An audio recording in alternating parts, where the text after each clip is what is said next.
hear that today, right? I cranked it up so everybody could hear it. How's my mic level here? Can you guys hear in the back okay? Yeah. All right. So, first impressions, questions, anything you agree with, anything you don't agree with. Let's discuss the video first, and then I'm going to get into Pastor Scott's notes. Did it teach you anything that you had not known before? Anything new to you there? Like the way that the deal about hyperbole or the literal. Yeah. The accounts of the battles, the battle scenes, the battle stories. This is a question that makes it tough for us as believers sometimes. A lot of people say you have to interpret the Bible literally. Well, that can get you into some problems because not every sentence in the Bible is meant to be interpreted literally. In the Gospels, it even says that Jesus uses some figures of speech. So he models for us the idea that some things are to be interpreted literally and some things a little bit more figurative. That's a good point.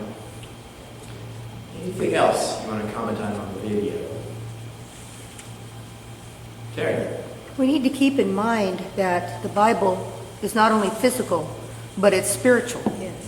And what hit me today on that was we have the same issues in that if we go out of the promised land, as it were, we don't get the blessings. But if we follow God and obey Him, we will get the blessings. So we live in the same spiritual realm that they did. We have the same spiritual reality that the Israelites have. Yeah. We may not be in the original promised land physically, but spiritually we are. We've got to stay in that promised land. Yeah, that's a good point. Anything else on the video itself?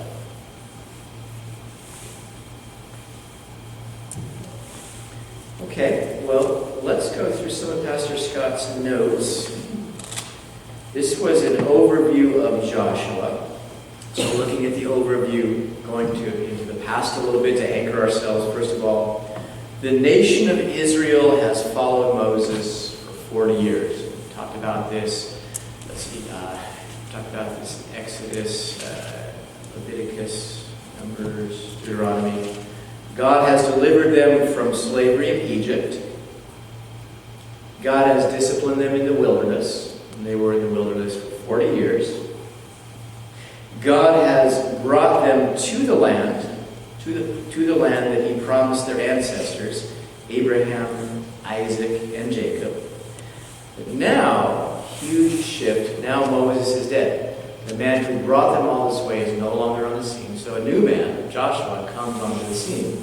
So it's a huge change for those who are following Joshua. They've been accustomed to following Moses. Now they're having to follow a new leader. Imagine how that felt. If you followed somebody for 40 years,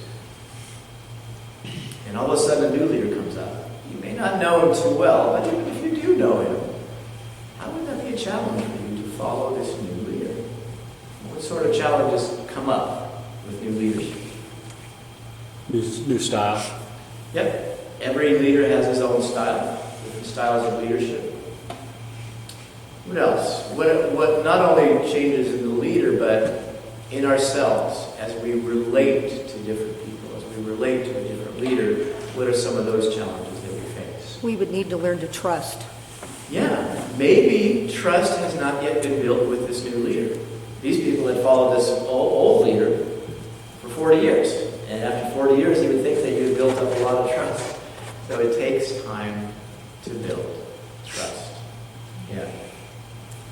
What emotions do you think these people were facing as they were right at the edge of the promised land? They weren't in it yet.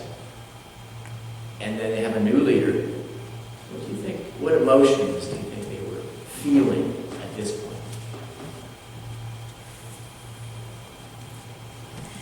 There could be some fearfulness. I would be afraid myself. Yeah.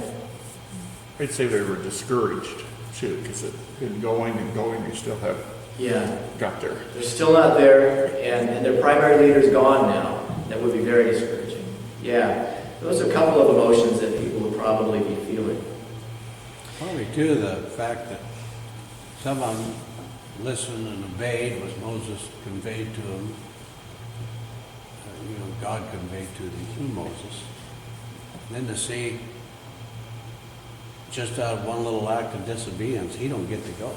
Yes, exactly. And so I think that would be kind of a reinforcement that, maybe we better tote the line here. Yeah, yeah. Do we And face... then there'd be some that say, look, how dare God do that? Yes, I'm sure. Yeah. Maybe some felt sorry for Moses because he had worked so hard and he didn't get to go into the promised land. Maybe they were angry at God for that. Maybe some said, I knew he wasn't going to make it all the time. Be nuts from day one. That's what it is. You read the story. So, and we do get emotionally attached to our leaders. That's part of leadership too. Is that as humans, when we work with each other, we form those bonds. And so, in addition to maybe some fear and some discouragement, maybe they were feeling kind of lonely in that sense, a loss, feeling an emotional detachment. I appreciate the way in the scriptures that God goes to Joshua and he says, Moses is dead. And not that he was being cruel, but just he was stating a fact, and because I would think on Joshua's part would have been a lot of trepidation. While he watched and worked with Moses side by side all that time, but yet at the same time, all of a sudden he's there alone and he doesn't have a Moses to go to. And I love how God encourages Joshua, because later on, a few verses down, he says, just be strong and courageous, just do it. And, for his side of it, to me, that would be an encouragement if God told me that. Just be yourself. You know the basics, you've seen it, now just be bold and do it. Yeah. You bring up a really good point, Darlene. We've talked about it from the side of those people following Joshua, but what about for Joshua? This would have been a huge undertaking for him as well. Yeah. In Pastor Scott's notes, he says, God, as you would expect, sees a problem coming. He commissioned Joshua to lead the people as a new Moses into the promised land of Canaan. The promise made to Abraham and Isaac and Jacob is about to be fulfilled. What emotions could you expect from Joshua? And as you said, well, one of them maybe could have been trepidation or fear, or this is a brand new thing. What about his faith? How would this affect his faith in God, Joshua's faith in God, having this huge undertaking that he's been called to do? Well, every sentence God tells Joshua, you're not afraid. Don't be afraid. Be courageous. Don't be afraid. Yeah. Don't be afraid. So he must have felt quite a bit of fear coming on. Yeah. Yeah. I would too. I know in this morning's message, during worship, we talked about Barnabas being encouraged. Well, God is also very encouraging as well. He sees situations where people need encouragement, and he gives them that encouragement. Let's look at chapter 1, verses 1 through 4. Joshua, chapter 1, verses 1 through 4.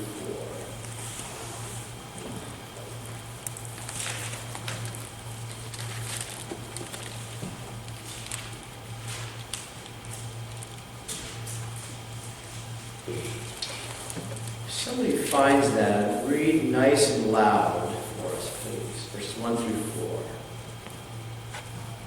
After the death of Moses, the servant of the Lord said to Joshua the son of Nun, Moses' assistant, Moses, my servant is dead. Now therefore arise, go over this Jordan, you and all this people, into the land that I am giving to them, to the people of Israel. Every place that the sole of your foot will tread upon, I have given to you, just as I promised to Moses. From the wilderness and this Lebanon as far as the great river, the river Euphrates, all the land of the Hittites to the great sea towards the going down of the sun shall be your territory. Okay. Thanks, John. Imagine the pressure on Joshua. It's a lot of territory. So what is he thinking? Is he thinking, okay, now we've got to have our soldiers, our armies take all this territory? Is it up to us now? Is it up to me to lead the soldiers in battle? He's probably feeling a lot of pressure. Let's pick it up in verse 5 and go through verse 9. Would somebody like to read verses 5 through 9? Very loud, please.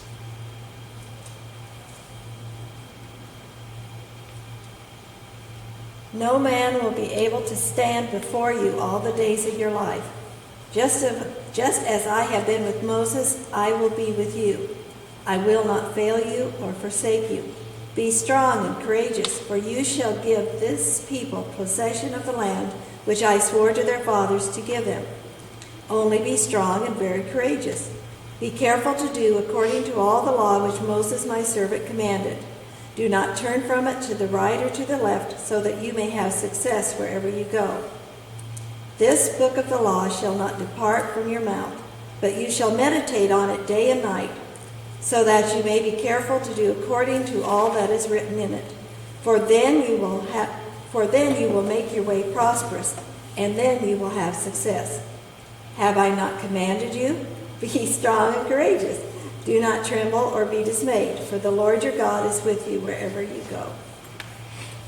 Thanks, Tony. I know that a number of times Pastor Scott has said, focus on things that are repeated. There are things repeated in Scripture. Look at those. They are part of the message. But what are some of the things that are repeated in these first 9 verses of the first chapter of Joshua? Do not be afraid, I will be with you. Okay? Don't be afraid. Why would Joshua be able to not be afraid? Because the second part of what we just said, Terry. Do not be afraid, for I will be with you. And how does that speak to us in our life? We all face challenges too. God calls all of us to experience what we think are massive undertakings.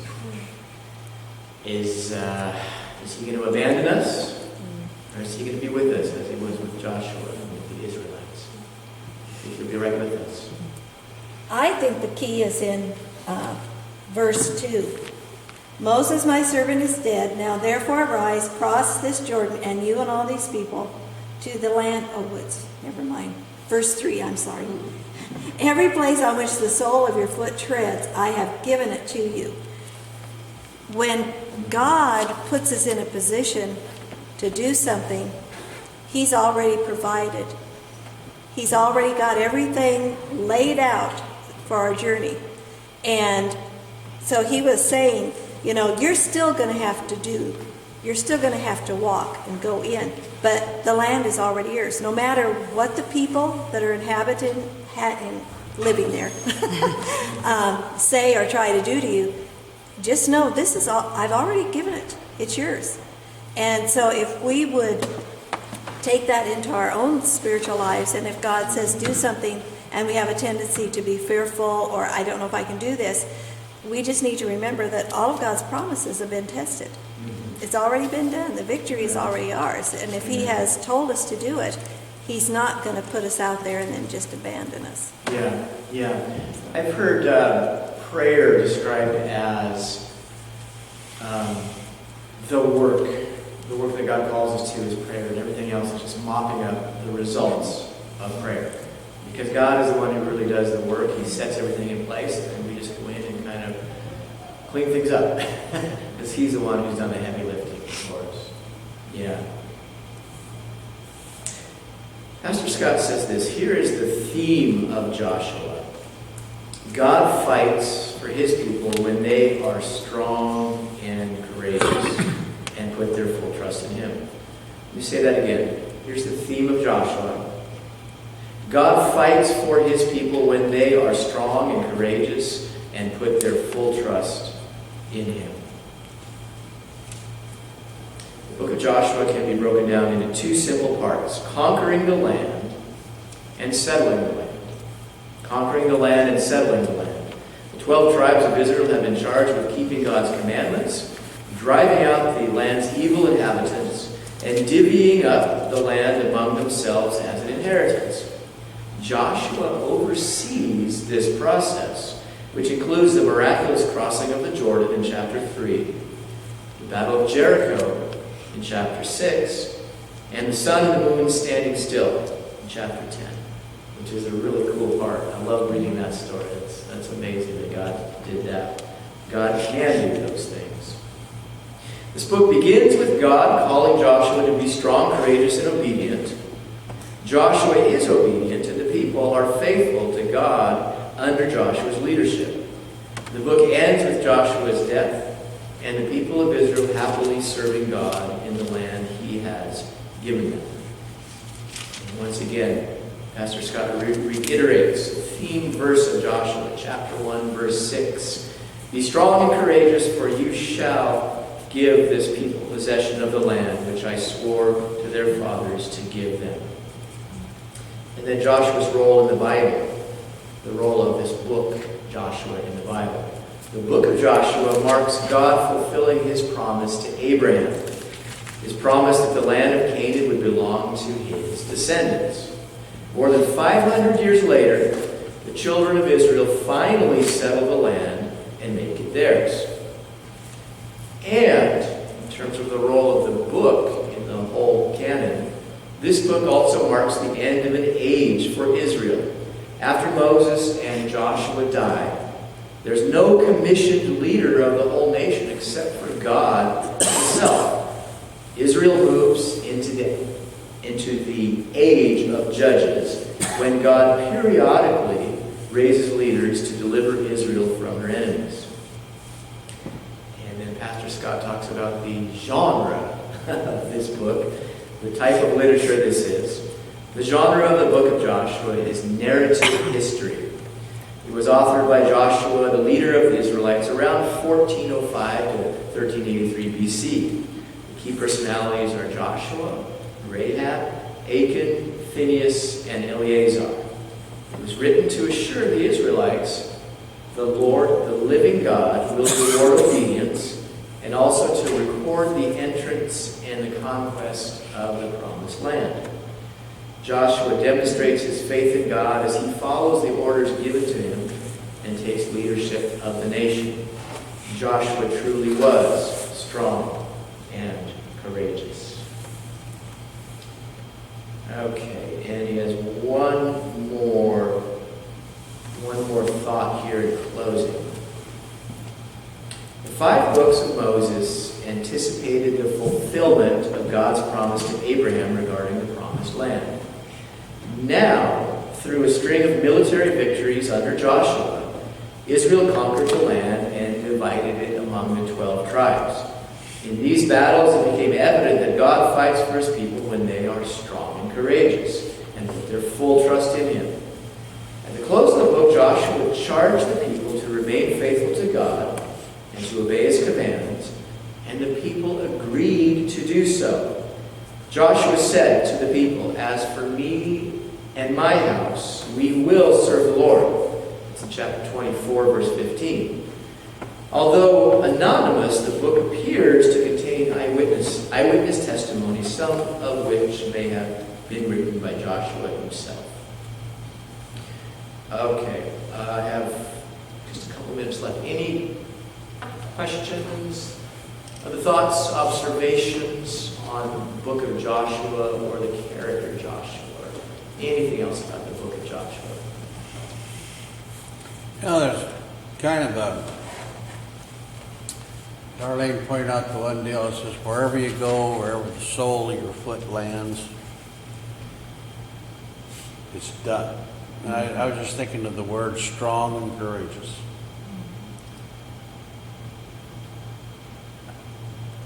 There's in the courageous, you see that acted out.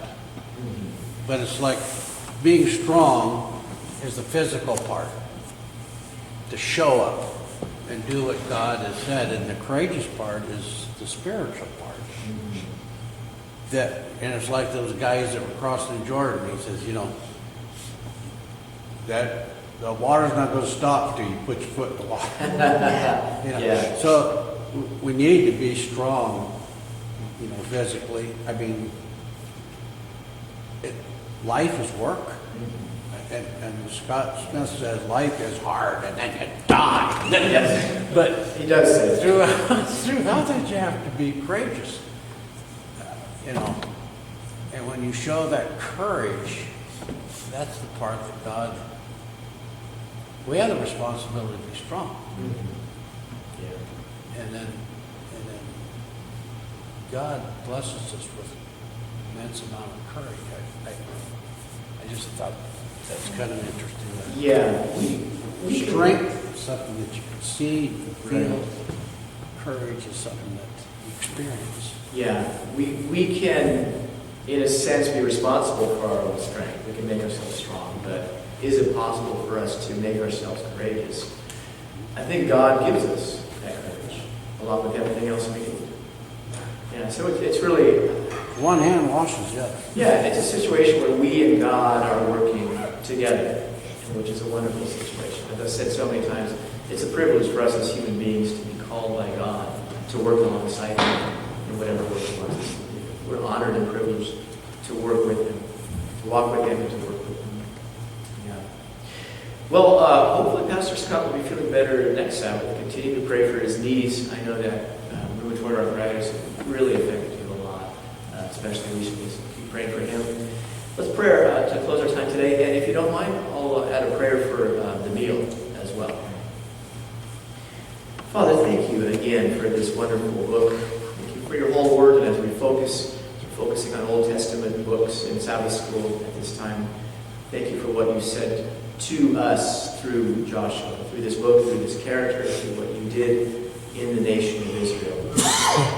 We ask that you continue to bless us as we seek to be faithful to you, as we seek to have a strong faith, to build our own strength, build our faith, and help us to have faith enough to believe that you will give us courage whenever we're in situations where we can't muster up the courage ourselves. Help us to believe that you will give us the courage and whatever else we need to get through those situations. And help us, Father, to see the bigger picture that it's not our battle. You're not calling us to fight our own battles, but you are giving us an opportunity to be involved in what you are doing in the world. Help us to remember the battle is not against the flesh, but it's against spiritual enemies. We thank you for the opportunity to gather downstairs and share a meal together. We thank you for those who have brought food, who have prepared food for us, and brought other things. We thank you so much for this time together on this wonderful Sabbath day. We thank you in Jesus' name.